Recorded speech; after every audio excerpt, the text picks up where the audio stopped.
Hello, welcome everyone to another Tuesday evening here with us on our YouTube channel. If you're new to the channel, just dropped out of the sky, that could possibly be. You can always visit www.kabbalah.info. And if you're interested in the wisdom of Kabbalah, you can always join the Cab Academy there. You'll probably have many friends joining also from your country or even from your own city if you're interested in the wisdom of Kabbalah. As usual, on Tuesday evenings, what we're going to do is we're going to go with articles that we went through over the morning lesson. So just repeating some main stuff. And the topic this week, we're going to start something new. It's called On the Verge of Lishma. So we're going to go through selected excerpts as usual. If you're in the morning lesson, just like me, you would have probably gone over these as well. If you have any queries, questions, you can shoot them over as usual. We'll try to answer them from these excerpts as best we can. All right. And so let's get smashing then, shall we? Excerpt number 1.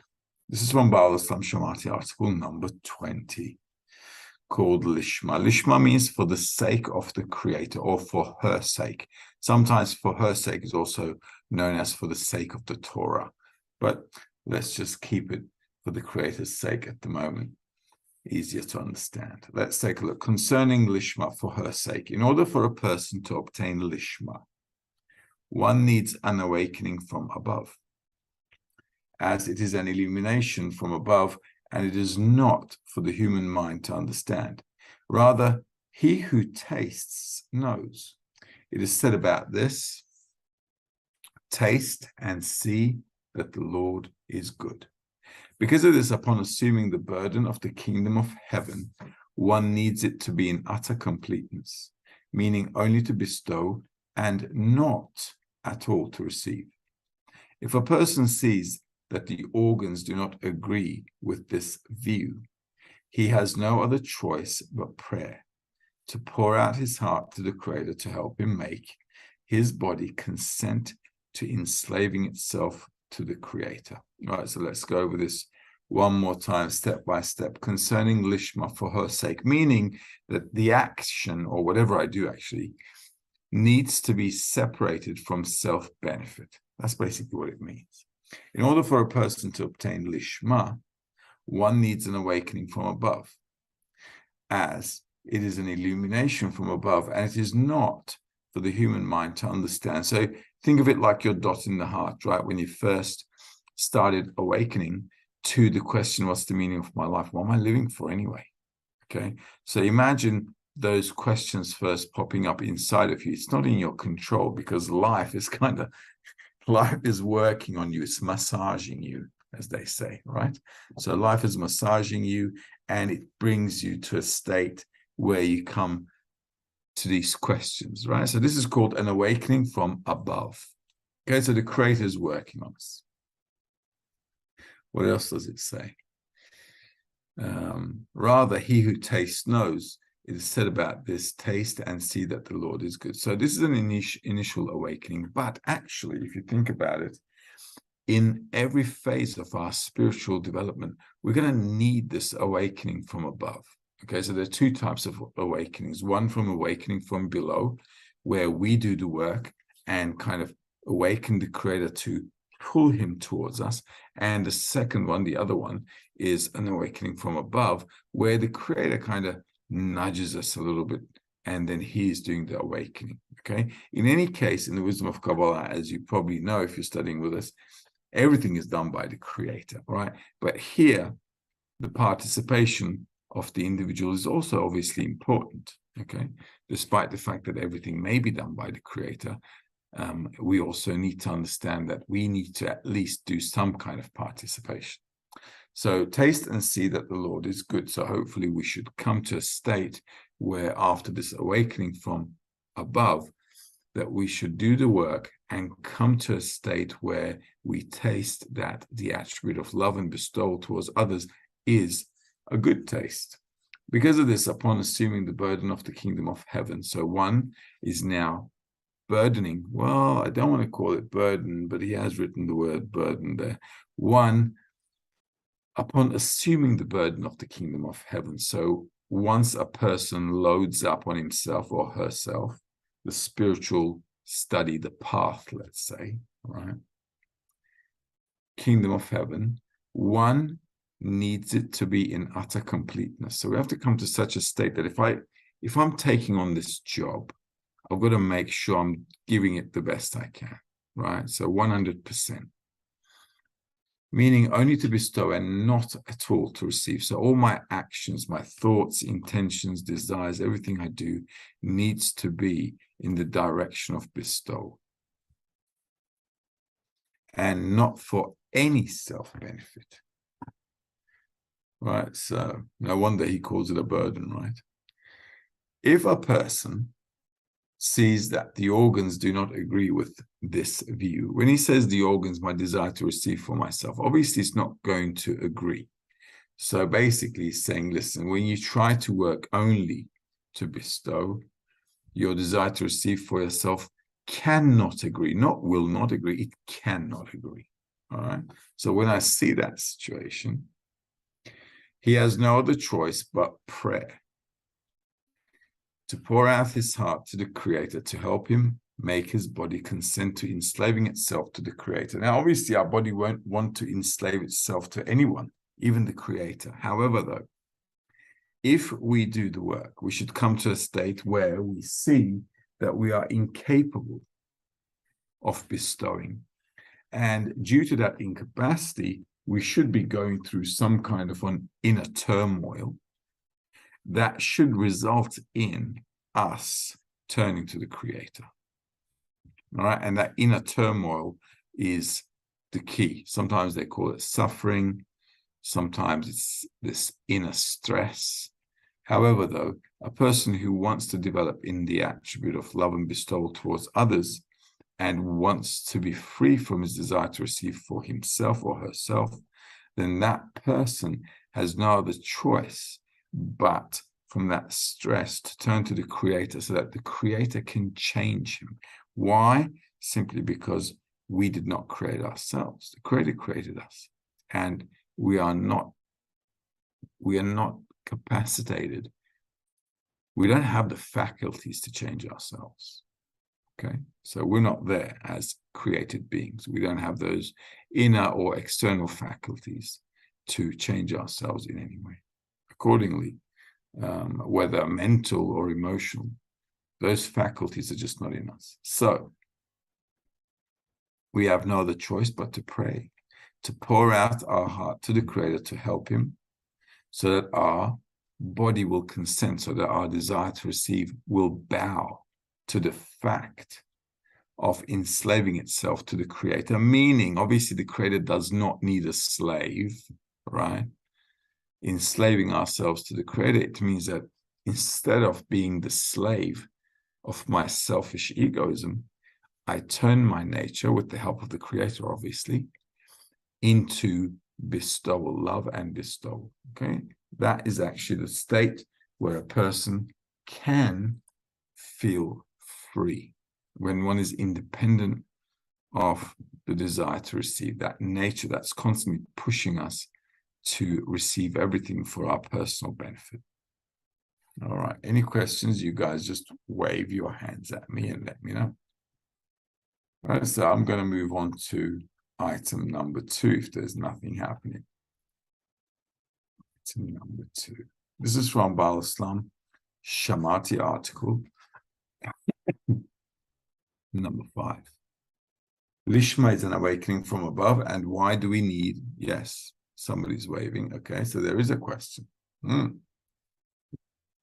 Ingrid is asking, how to make plans for the future if Kabbalah says that everything is predetermined? How to understand this? Well, look, we've got to look at it from a logical perspective. Okay, even though Kabbalists say, listen, everything is done by the creator, it's all done by him, and there's none else besides him, blah, blah, blah. Okay, we're not there yet. I don't see that everything is being done by the creator. I don't feel the creator. If I don't feel the creator, if I don't sense the creator doing these things, it's not possible for me to really agree with the situation. Second of all, if I did agree with the situation, it would be blind faith. So we'd be like a religious man. Okay, this is why I've got to be in between two discernments. So on the one hand, the Kabbalists are saying there's none else besides him. Fair enough. Okay. And they're right about it. And from some things I can say, oh my God, this really was not me. It really is some outside force. On the other hand, inside of me, there's always the mini-me that says, hey, I did everything. Okay. So I'm left in this dilemma, right? On the one hand, I got things out of my control. On the other thing, I can say, yeah, I got up to the morning lesson. I came, I did this, I did that. Okay. So we're left in a bit of a dilemma. So we have to be realistic in our study and not fantastic. Okay. That's how it needs to pan out. So on the one hand, I'm studying what the Kabbalists are saying. I'm taking on board what they're teaching and recommending. And on the other hand, though, I can work with that from the state that I'm in and not from La La Land. Okay, does that make sense? So yeah, on the one hand, everything is done by him, but on the other hand, I have to say to myself, well, if I'm not for me, who is for me? So a person always needs to search for where one can exert effort, where one can add to the work. Okay, so that's how we need to understand it. Okay, I cannot work on assumptions. I got to work on solidly what I feel, what I'm going through, what I'm evaluating. Well, Marlon is saying, the Creator has given you all the desires, plans of the future. The Creator puppets us all until we cross. And Ingrid is saying, should one do good to others if one doesn't feel like it? Well, that's not such a bad idea. Look, sometimes we don't like going to work, okay? But we still go. Why? Because we have to. So the recommendation here is this. If our nature is egoistic and only self-love, and if I see that it's not giving me a fulfilled life, and the Kabbalists are saying, well, how about trying loving others? It's not a bad idea to give it a shot. Wouldn't you say? We've been living in our desire to receive since birth. Since we're studying spirituality, obviously, our life hasn't really worked out the way we wanted it to work out. So the Kabbalists are saying, listen, if you came to study the wisdom of Kabbalah, obviously your life isn't exactly what you wanted it to be. And the way things are going, it doesn't look like it's going to be what you want it to be. So how about trying out a new strategy? Instead of loving yourself, try loving others, and let's see how that works. All right. It's a recommendation. So what are we doing? Despite the fact that it's against our nature, we're trying to do something that they recommended. What are we going to see? Well, we're going to see whatever turns out. So according to my effort and exertion, I'm going to come out with a result. And that result should allow me to evaluate my current state. And from that current state, if I keep studying, I should be able to lay down the foundations, let's say, or the stepping stones for the next degree that I'm supposed to go to.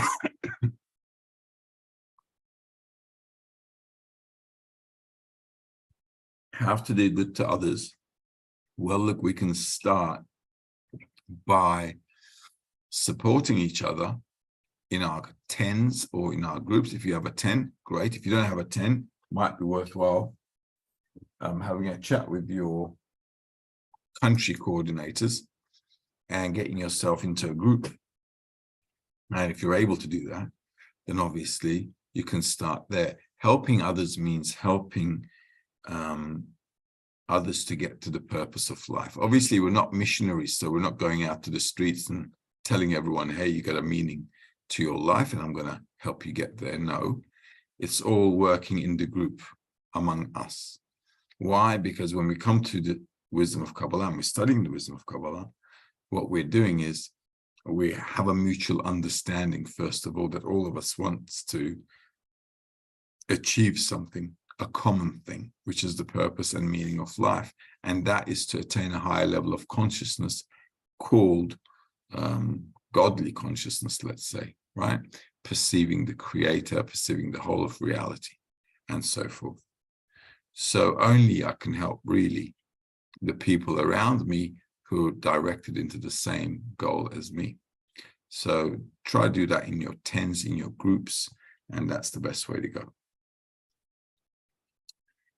Marlon is asking, when we come to the recognition of evil, see we are the problem, and come to the prayer for the Creator's nature, it seems this state is going to be forever. Is this like ripening fruit, maturing? Certainly can say that. And it does cause frustration to a person because you're studying, you're beginning to see a lot of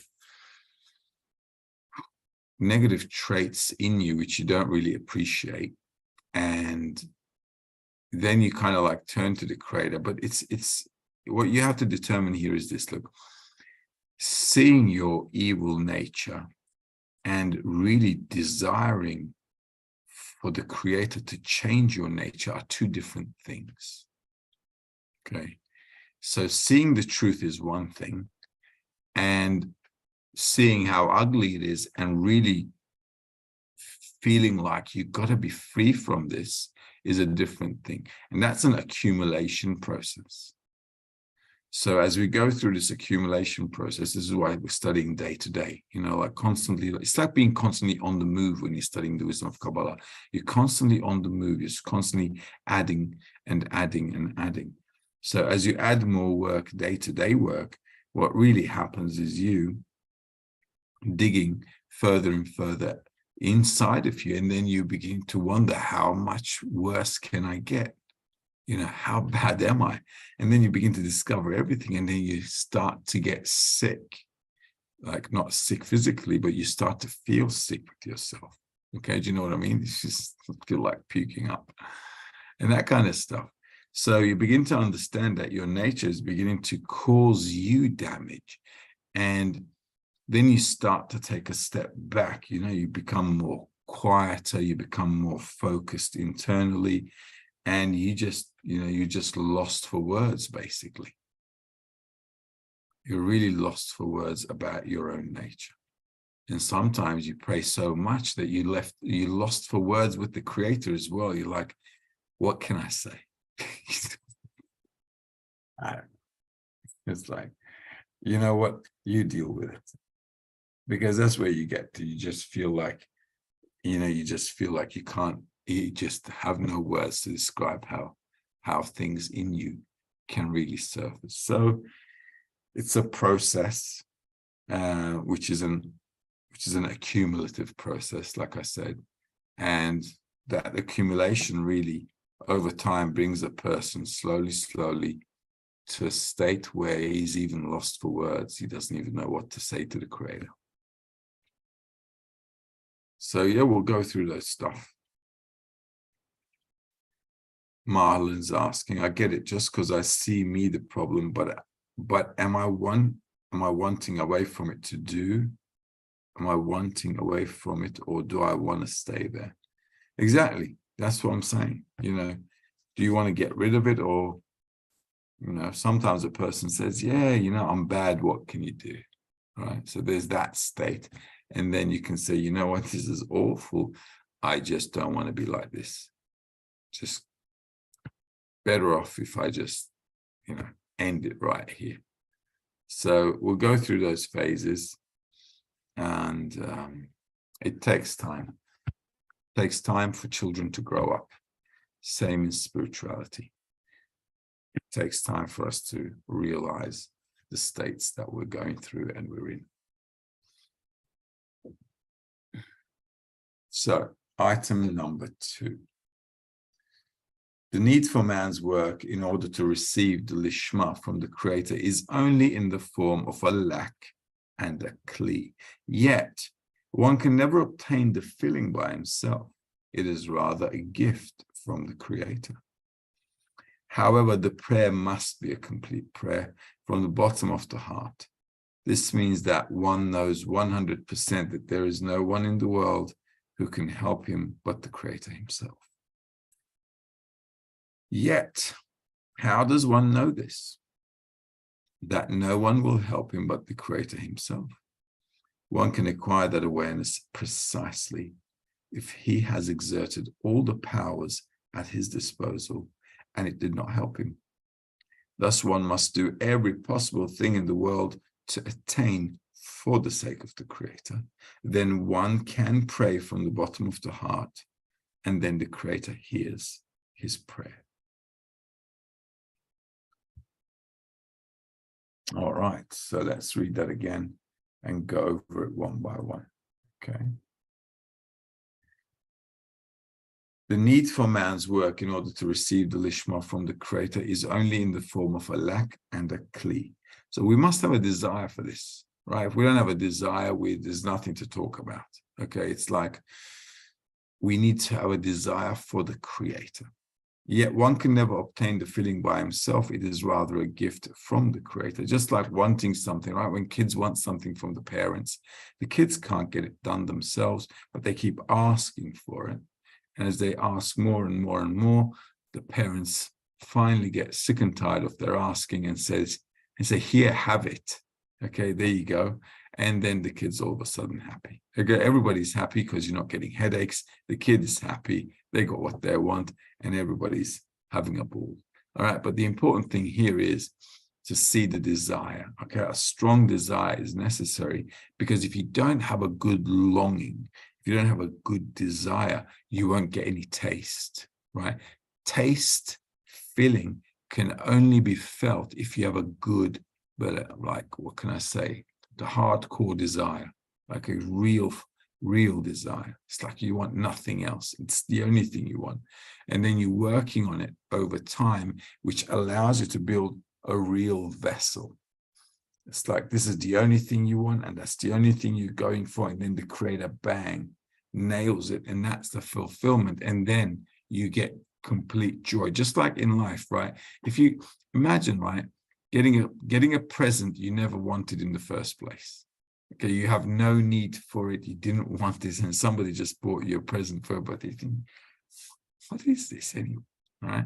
So they go home and you just dump it in the bin. Why? Because you never desire for it. But imagine like you're a kid and you've been wanting this bicycle for ages and ages. And, you know, like you're 7, 8, and you're waiting for this bicycle to come through for years. And your parents are saying, well, you know, we're going to see how you go and blah, blah, blah. And then afterwards, they surprise you with this bicycle, and then all of a sudden you feel a great fulfillment because you had a yearning for it for a long time. So if you get stuff easy, there's no fun. But if you run after stuff, then you get fulfillment. Okay, it's called a flirt.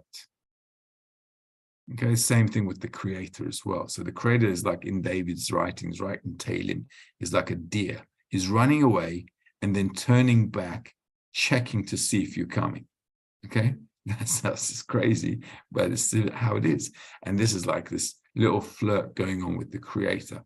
And that way, we're going through ups and downs as well, right? So all the ups and downs we go in the work as well, emotionally, it's an actual flirt. It allows you to build a vessel. And we need one of those. However, the prayer must be a complete prayer. It means, what's a complete prayer? It means I don't want anything else. Everything else is just like on the sidelines. I use for necessities to get by in life, and the rest is history. From the bottom of the heart, that's what it means. Because the heart is all of our desires. So from the bottom of the heart means that I've put aside all my desires and I'm just chasing this one. This means that one knows 100% that there is no one in the world who can help him but the Creator himself. Yet, how does one know this? That no one will help him but the Creator himself. One can acquire that awareness precisely if he has exerted all the powers at his disposal and it did not help him. Now, this is an important little principle. How can I know that no one but the Creator can help me? It says, well, the recommendation is you do your best and then you forget the rest. Okay? So you got to do your best. You got to nail it 24/7, 365, like you're on duty. Okay? And do your best. And once you've exhausted every avenue, then you can say, I can't do this. I need an outside help. Okay, same with kids. They try to do everything. They're trying to do something all the time. And when they can't do it, they come to you and ask for help. Because they tried and it's just not working out. So this is exactly what we need to go through. This is why exertion is really important in the wisdom of Kabbalah, like to give effort. The more effort you give, the more you come to the realization that the things you can do are just really limited. Okay. Thus, one must do every possible thing in the world to obtain for the sake of the Creator. Everything. Okay, whatever we need to do, we work on it. And then one can pray from the bottom of the heart, and then the Creator hears his prayer. Okay, and that's just how it is. So without the exertion, without doing everything, like our friend Ingrid said, if everything is done by the Creator, what am I supposed to do? Well, if you don't give effort, you can't build a vessel. What we're supposed to do is come to the Creator with a desire. And that desire can only be built inside of us if we're like really working on it. And once you do your best, like exhaust everything you've got in you, then you come to a heartfelt prayer. And that's just how it pans out, right? Otherwise, you can't really see that you can't do this. Because all the time there's a thought inside of us that says, I've got to do this, I can do this, I'll do this, and I'll do that, blah, blah, blah. And that kind of like, extends time a little bit. So the sooner we come to the realization by doing everything that we can, that we're not capable of changing ourselves, the sooner we can come to a prayer. And that really depends on the integration that a person has with their group. Okay. So let's get to number 3. This is also from Rabash article number 12. What are Torah and work in the way of the Creator? Feeling the vitality in the Torah requires great preparation. To prepare his body to be able to feel the life in the Torah. This is why our sages said we must begin in Lishma, and through the light of Torah he obtains while still in Lishma. It will bring him to Lishma, since the light in it reforms him. Then he will be able to learn Lishma, meaning for the sake of the Torah, which is called Torah, law of life. As he has already attained the life in the Torah, for the light in the Torah will have given such qualification to a person as to be able to feel the life that is in the Torah. Let's read that again. Feeling the vitality in the Torah requires great preparation to prepare his body to be able to feel the life in the Torah. Right? So once again, body is the desire to receive. We're never talking about physical stuff in the wisdom of Kabbalah. All right, it's always the desire to receive and the intention to bestow.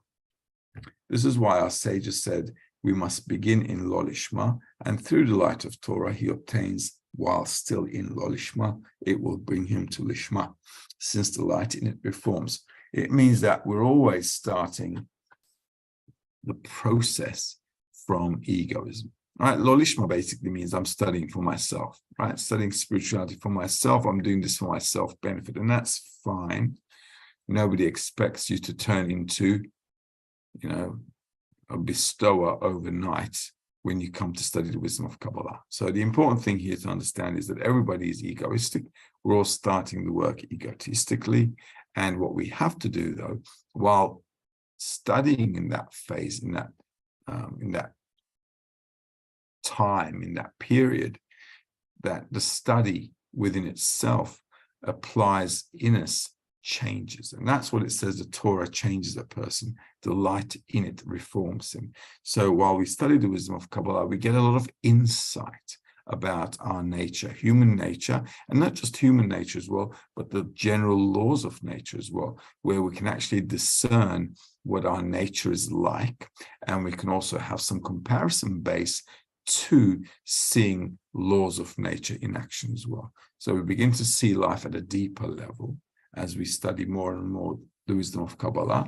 And if I see things at a deeper level, it allows me to make adjustments. It doesn't really allow me to change my nature, but it does change the way I look at life. Okay, and that's the important thing. So when the study, the light in it reforms him, this brings a person a new perspective, a new approach, a new angle of how to look at things. Then he will be able to learn Lishma, meaning for the sake of the Torah, which is called Torah, law of life, as he has already attained the life in the Torah. For the light in the Torah will have given such qualification to a person as to be able to feel the life that it is in the Torah.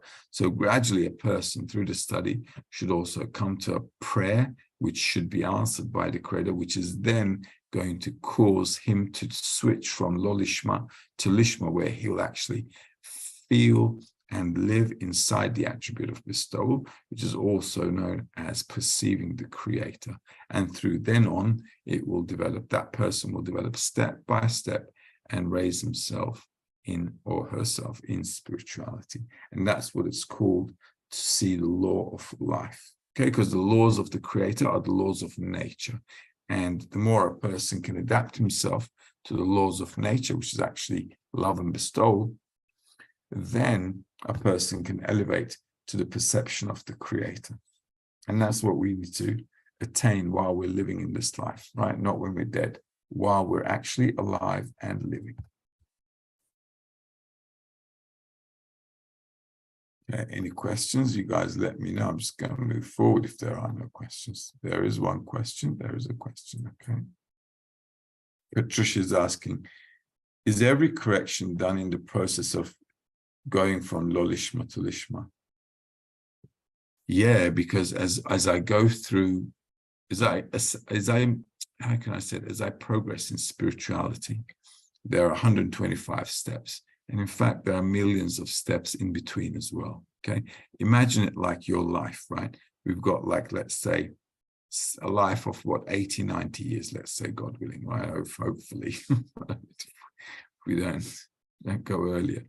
All right, let's say we've got 80 to 90 years. But every year has got 365 days. Every day has 24 hours. So, it's got minutes and seconds and so on. So during that whole process, we're going through a bunch of stuff, every second kind of thing, every minute. Even when we're sleeping, we're going through changes. So despite the fact that there are main steps, 5 worlds, 5 parts of him, 5 lights, which make up the 125 steps of spirituality, there are many in-between steps. So every time I reveal a new desire to receive, then I have to start that degree in Lishma, which is actually not a bad thing, because it allows me to see how that desire is egotistic or selfish and so on. Then what I need to do is bring that desire from Lishma to Lishma. So that's how I'm actually making a correction upon myself as well. So I'm correcting myself every time a new desire to receive from myself is revealed. And who can do that? The Creator can do that, but the study allows me to see that. Okay, so studying the wisdom of Kabbalah actually allows us to clarify what needs correction. And that clarification allows us to demand from the Creator the right thing. Okay, so that's how you build a bridge between yourself and the Creator as well. So now you see, oh, that's me. I need to change that, but I can't change it. Don't have the strength to change it or the ability to change my nature. So then I can actually build some kind of a connection through a demand, through that vessel we talked about before with the Creator, to kind of come and correct that. And once that correction is done, then the vessel can be fulfilled with the light in order to bestow.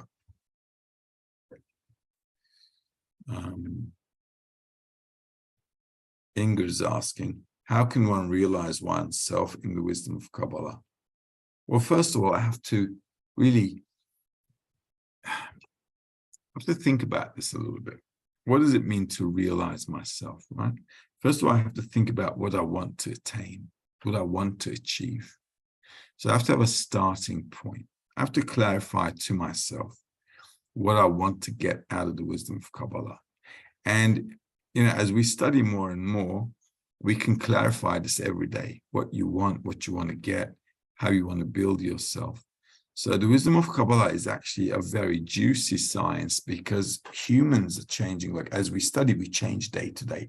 Many people on the outside in their day-to-day life, they don't feel like they're going through any changes. But when you study the wisdom of Kabbalah, you're like always going through change. Then just like, well, sometimes it's overwhelming and you're like, oh, come on, you're killing me. Okay. So you're constantly going through ups and downs. Like, what's going on? And the important thing here is this: while I'm going through all the ups and downs, I have to clarify to myself, why am I going through them and what I need to do with them? In order for me to realize myself in the wisdom of Kabbalah, I have to have the goal in front of me all the time. And I have to relate everything I'm going through in my life to the goal. Okay, because if I want to realize myself as something, I have to have a vision of what that something needs to be. So this is why clarifying the intention, the objective, what we want to get, this is why the intention is the most important thing. What do I want to get from the study? What do I want to get from this? So this is what we need to focus on a lot. And we need to do that really every day. Before the morning lesson, preparation for the lesson is surely 20 minutes of, why am I doing this? What do I need to get from this? What am I aiming to get? What do I want to get? How would I like to change? So all of those questions need to come together. They need to be directed into my actions now, so that I can come to the future outcome that I'm envisioning. If I'm not doing that one by one, it's like joining the dots, right? When we were kids, you used to get these little exercise books and you need to, join the dots together and a picture used to come out, right? So it's like that. I want to see that picture. I want to envision it. And then I want all my thoughts, intentions, actions directed specifically at that all the time. And that's the only way. And the way to kind of focus yourself to that is through the group, because through your interaction with the group, you get the ability to recognize your inner traits. And then you begin to see what you want to be, what you don't want to be, how you want to change, and so forth. All of the discernments need to arise as an outcome of my interaction with others, so I can go through the emotions, right, which are actually the steps of change. Well, I hope that makes sense. Does it make sense? Okay, right. Hope that makes sense well to everyone. All right. Okay, listen, guys, we're going to call it a night tonight because we've got to finish a little early, because not that I don't like the lesson, I quite like the topic as well. And I love these Tuesday evenings, but I've got an interview about the wisdom of Kabbalah in about 10, 15 minutes. And we've got to actually prepare for that as well on a live Instagram, live Instagram interview. All right, so we're going to prepare for that. So while the reason I'm mentioning it is so that you can all think about me as well, so we can have a good session, and hopefully this work of dissemination will work and will help some people get enlightened and awaken them as well. All right, so in the interim, as usual, we're going to love you and leave you, and see you guys next Tuesday. Have a good one. All the best. Take care.